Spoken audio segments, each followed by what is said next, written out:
Hello, you excellent elites. This is going to be a pretty special video because somebody turned 60. Yes, God blessed me to make it to 60 years old, you guys. I took some time off to just enjoy myself, reflect, renew. It's just been a great 2 weeks. Spend time with family, needless to say. But this video is going to be a little bit different because I think it's time for me to share with my excellent elites, all the excellent elites out there, who I am. Who is Winnie? But before we do that, I'm going to ask each of you to give me a huge birthday present. Hit that subscribe button down there. Hit that like button. Share this video. Comment. I'm always open to the comments. If you're new to my channel, thank you so much for watching. Thank you for commenting and sharing. Again, hit that subscribe button. It will definitely help my channel grow so I can bring it to more people who actually need it. So let's get into it. Okay, well, first and foremost, my name is Winnie. As you know, I'm 60 years old. I've been a professional assistant for over 40 years. Yes, consecutively. Multiple companies, but consecutively as an assistant.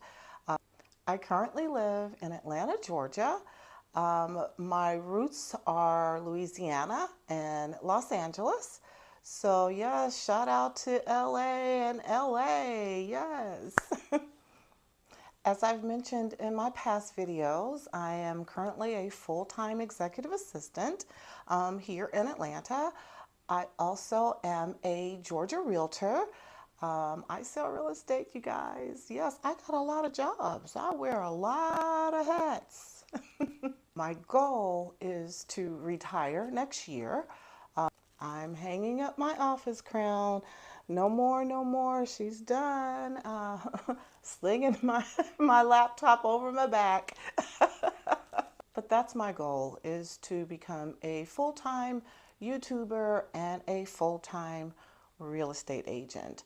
I have put in the work, and now it's time for me to give all of that back to you. Let's see, what's next?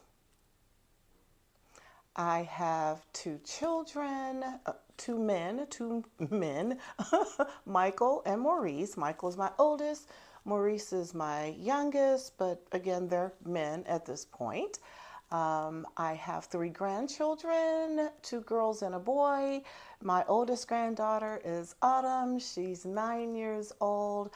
I have a grandson who is 6 years old and a beautiful baby granddaughter who is 4 years old. And they are the joy of my life. They are just everything. What's my grandma name? G-Poo. Grandma Poo? G-Poo. So that's what they call me. They just left visiting me for Thanksgiving. I'll show some pictures at the end of the video. But yeah, they're phenomenal. So now on to my personal background. I was born a military brat. Shout out to the U.S. Army. And thank you all for your service. Thank you all servicemen and women for your service and other. I have a pretty big family. I was raised with my two older sisters, Tanya and Kathy.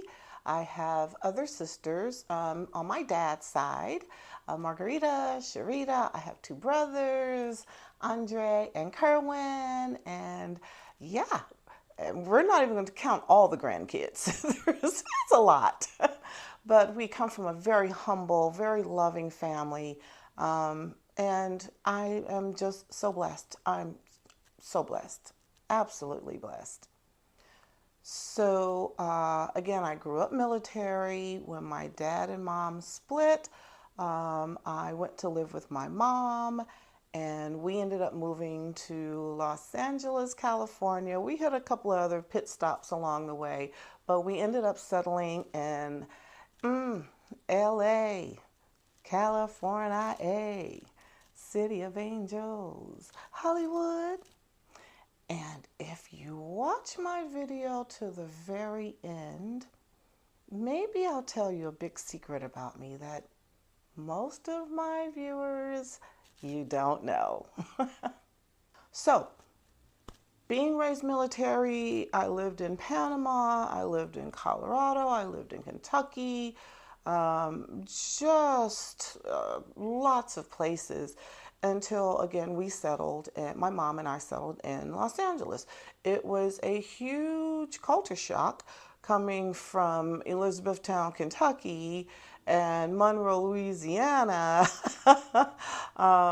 It was fast, and the kids were cussing, and they told me yo mama, and I was like, who mama? You talking about my mama? But it was definitely a culture shock. So went to elementary, went to middle school. It was junior high then, and went to high school. Shout out Locke High School, South Central LA. But while I was in high school, I got pregnant. I was 16 years old, and I got pregnant with my oldest son, Mikey. And it was such a blessing to me. Scary, very, very, very scary. This was the first time I really, really, really felt adversity. I was not a fast girl, and I got pregnant. The high school, Locke High School, I still shout them out though. I'm a Locke High saint. They kicked me out. I had to go to a maternity school for all young, unwed, pregnant girls. But I ended up graduating either way it goes. But during that time, I was really kind of getting into television and trying to figure out what I wanted to do. Actually, let me take that back, because it really started when I was about 8 years old. I was watching something on television, and there was this lady who had a suit on, and she was typing, and for some reason I liked the sound of the typewriter clacking, and she was professional, and I just kind of dug that. She was sharp. Come to find out many years later, that was Mary Tyler Moore. So I started looking in the newspaper, because my dad got the newspaper all the time. And I would look in the newspaper for secretary jobs. And I knew then, I was about 8, 9, that's what I wanted to do. So fast forward, had the baby, finished school, and I knew I had to do something. I didn't want to be on welfare. I knew I had to get a job. I could not afford college. Needless to say, again, this is the early 80s. They didn't have the opportunities then that they have now. So I ended up getting a job. One of my best friends then had a friend who knew a friend. And I got my first office job as a receptionist. And boy, I thought I was hot stuff. I really thought I was hot stuff.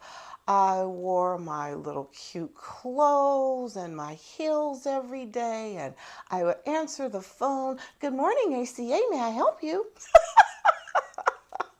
But that was my start. And then I took off from there. The thing is, in hindsight, was that I was absolutely driven. I still am, don't get me wrong, but it was at a much higher level because I had a mouth to feed and I had a reputation to regain. Yeah, I was that fast girl. But yeah, I had work to do. I had work to do. And I had to get a car. You know, my son was going to daycare at some point in time. You know, thank God for my family, my mom and my sisters. They helped tremendously. I didn't really have to worry about too much. My mom was pretty insistent that I live out my teenage years so I wouldn't regret it later. And I bless her soul to this very day for, you know, having that support and that wisdom, you know, to know that that's a big part of your life, being a teenager and growing and making those mistakes. And she allowed me to do that. And I thought that, you know, again, in hindsight, wow, what a great mom. So I graduated high school. I don't know if I mentioned when I was in junior high school and high school, I took business classes and typing classes. I knew, again, way back when, that if I became a secretary, then that would be sustainable for me to take care of my son. And that was my focus. So I think I could type then maybe 55 words per minute when I got out of high school, but it was enough to get me the job as a receptionist and for me to actually be offered from one of our clients at that company then to be a junior secretary. There was no such thing as administrative assistant and all that stuff. It was secretary, junior secretary, executive secretary. And I took it. From that point on, I I learned and learned and learned. Had a few other jobs here and there, a few other jobs here and there, but it came a point in in my life. I was about 27. The 80s were really popping then in California. I mean, it was addiction, addiction, addiction, and I just didn't want to be that girl. You know, I just didn't want to be that girl. I had a son. So I asked my son's dad to take care of him, which of course he graciously did. And I hopped in my car. It was a 1979, this was in 1990. It was a 1979 red Toyota Corolla. The floor, the bottom of the car, it was eaten out or rusted out. Like you could literally see the ground. I got my income tax check back and took it to the mechanic, and I hit the road. I hit the road. The car again was still in bad shape. I had to put water every stop I went to fill the gas tank up. I also had to fill the radiator up as well. Otherwise, it would overheat. But that's when I became spiritual. And God was very, very clear telling me He had something better for me. And I was very obedient. And I took what the Holy Spirit told me, and I got in that little red car and I drove from Los Angeles all the way to Atlanta. And I had $175 to my name. Talking about a leap of faith. I did not know anyone. I did not have a job, and I had nowhere to live. But faith said, there's something bigger for you. You got to get away from California. It's not good for you. And I listened. So I came here. I rented a room. I stayed in the room for about 6 weeks or so. I did find a job 2 weeks after I moved to Atlanta. You know, I used that little money to pay the rent up until I got a job and up until I got paid. I ate ramen noodles every day, and yeah, I got a job, and it was a receptionist job. I kind of went backwards, but it was a way for me to get income and get my foot in the door. It was a large nonprofit organization then. So once I got there, that's when I realized, oh my goodness, I'm really good at this. There are other assistants, and they had been there for a while, and they were older than me, and I would come in on time. I would work. It was electric typewriters then, so I tried my best to become even more proficient in, my typing speed and accuracy. And my boss then, may she rest in peace, Willa, I thought she didn't like me, but she saw something in me.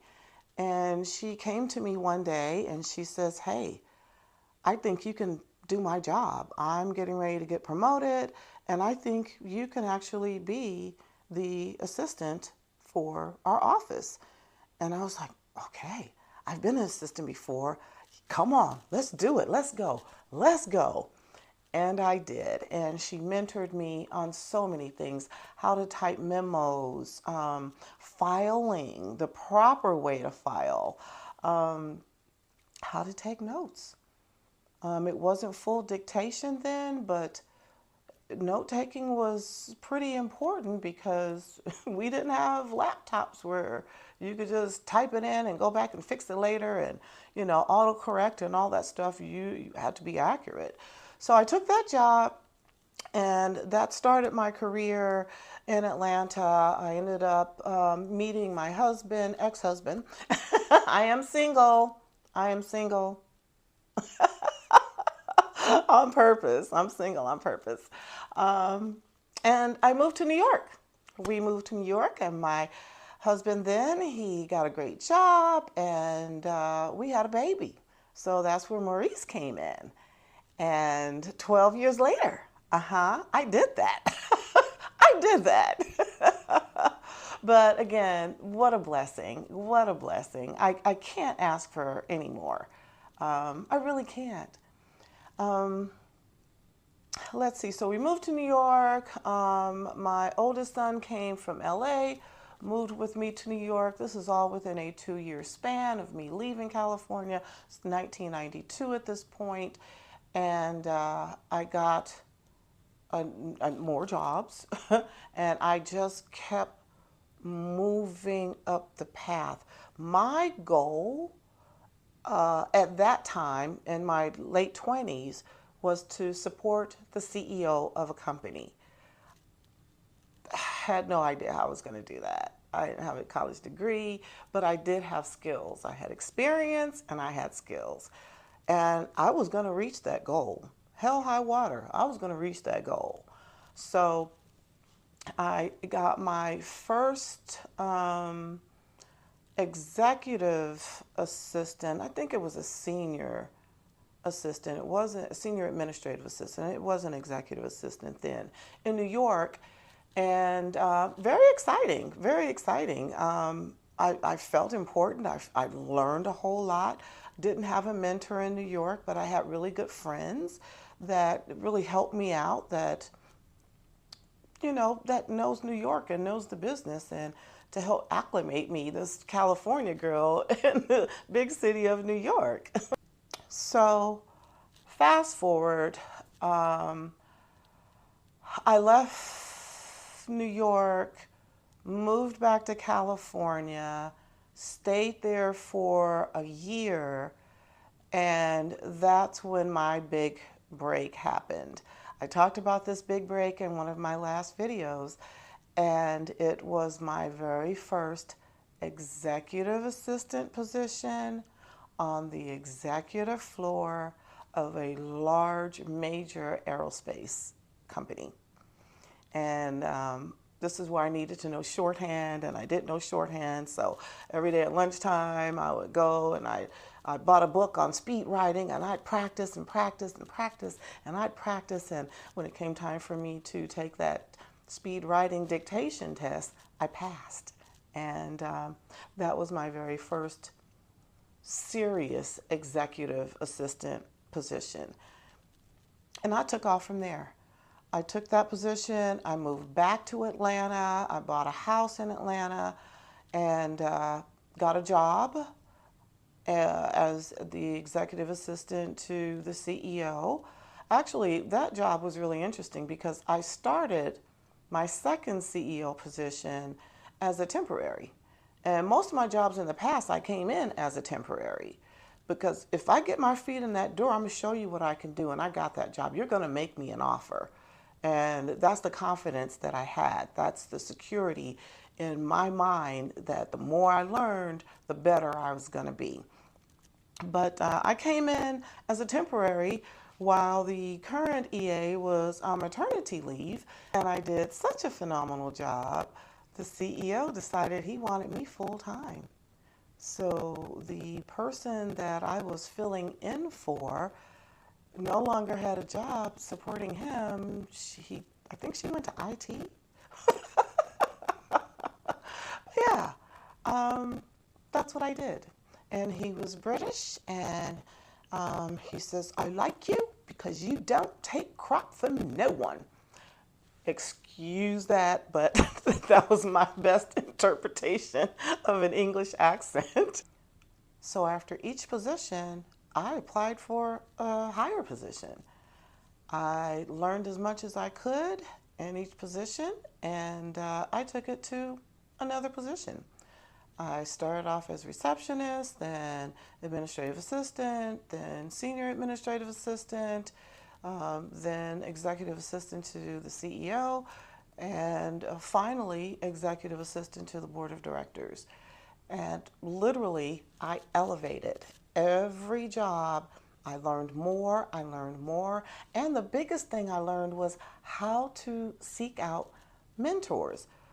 It can go either way. You can ask a mentor to help you and to kind of guide you and take you under their wing, but sometimes they may not have the time or want to do it.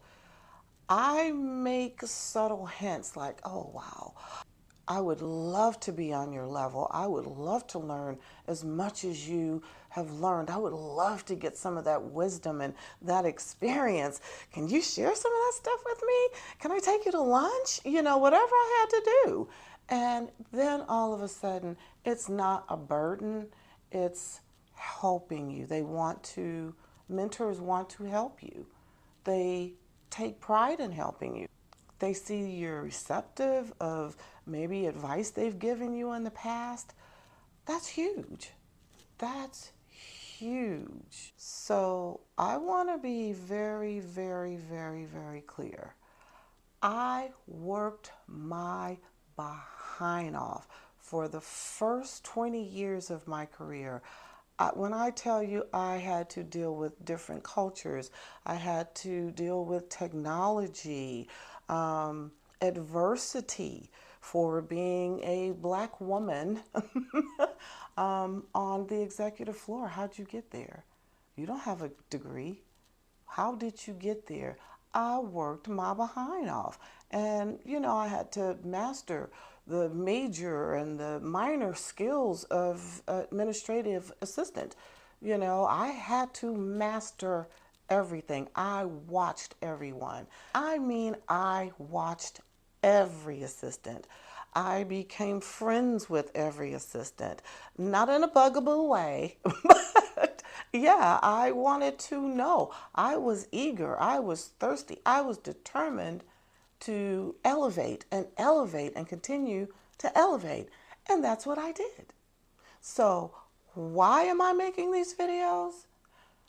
I am making these videos because I have so much information in this little head of mine that I have to give back. I'm trying to retire. I don't want to be a secretary anymore.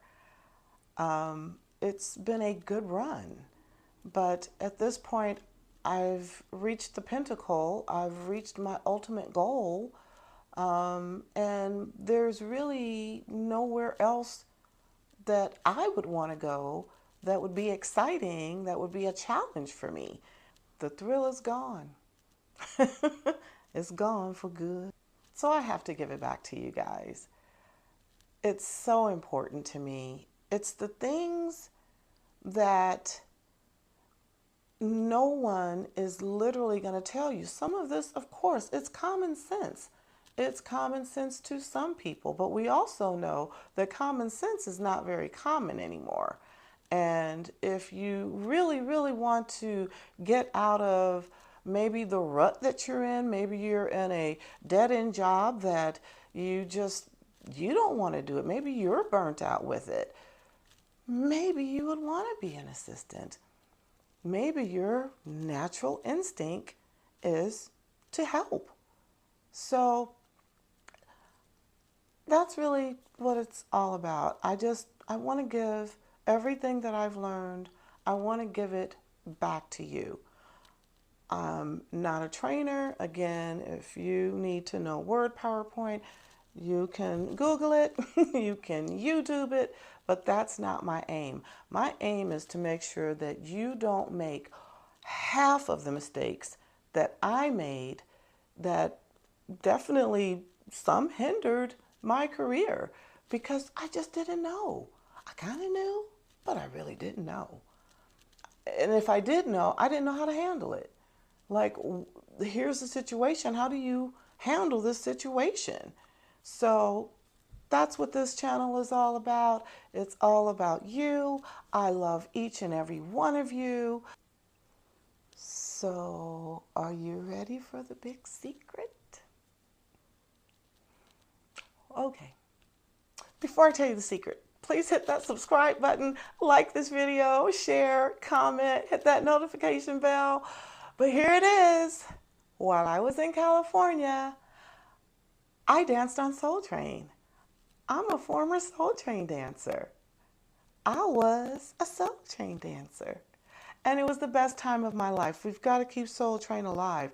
I enjoyed it. I have so many friends that I still see to this very day. It shaped my life. I was very, very shy growing up, and it definitely gave me confidence. And I hope I hope you enjoy this video. It has been fun making it. I love you guys so much, and there's going to be more to come. And thank you again. See you next time.